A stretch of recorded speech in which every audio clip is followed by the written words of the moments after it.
നമുക്കിന്ന് വൈശാഖ മാസ മഹാത്മ്യം എന്താണെന്ന് നോക്കാം.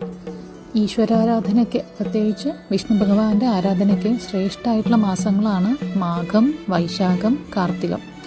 ഈ 3 മാസങ്ങളിലും അതിശ്രേഷ്ഠമാണ് വൈശാഖ മാസം. മാധവനായ വിഷ്ണുവിന് പ്രിയങ്കരമായതിനാലാണ് മാധവമാസം എന്നും വൈശാഖ മാസം അറിയപ്പെടുന്നത്. മേടമാസത്തിൽ അമാവാസി കഴിഞ്ഞ് പിറ്റേ ദിവസം മുതലാണ് വൈശാഖ മാസം ആരംഭിക്കുന്നത്.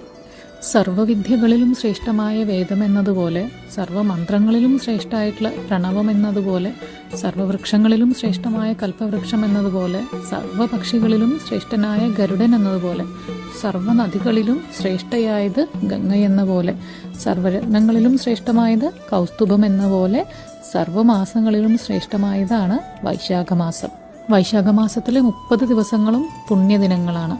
ഈ മാസത്തിൽ സ്നാനം, ദാനം, തപം, ഹോമം, ദേവതാർച്ചന തുടങ്ങിയ സൽക്കർമ്മങ്ങൾ